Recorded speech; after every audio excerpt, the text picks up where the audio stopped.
Friday Writing Challenge. How many of you are married?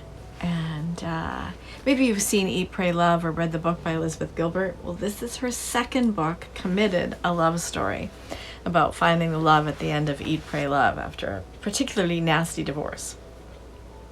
And she writes in here, but with marriage, everything would now change.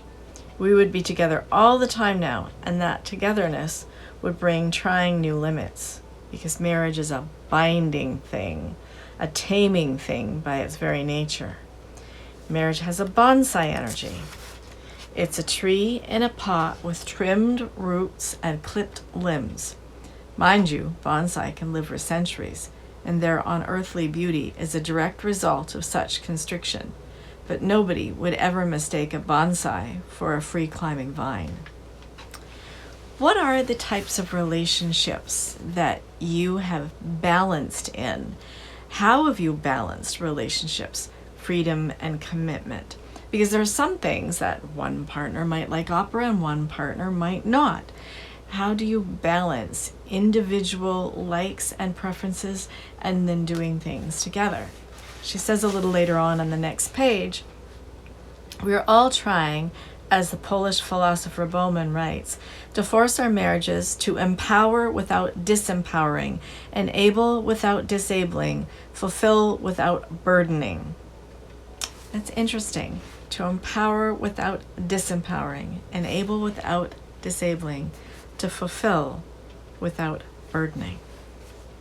So when we write fiction, our characters are in relationships. They might be in relationship with the reader, that character that talks directly to the reader. But more often our characters are in relationship with the people around them. And how we do those dialogues, how we do those interactions, where is the balance?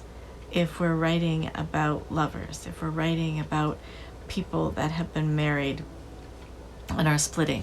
I heard a psychologist coach this morning speak about how she was terribly unhappy, and then she did research and became the psychologist so that she could find her own happiness, and is now teaching other people to find their own happiness free of attachments to things or ideals.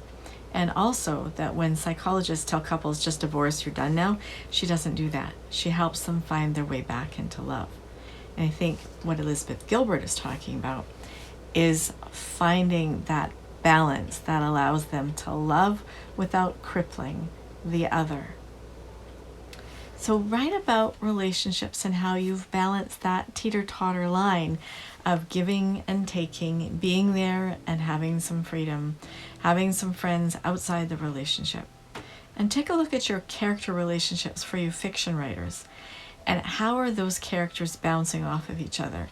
What are they gaining and what are they losing? And are we rooting for the ones that we know what they've lost?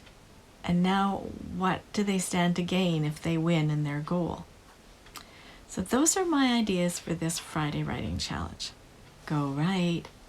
Bye for now.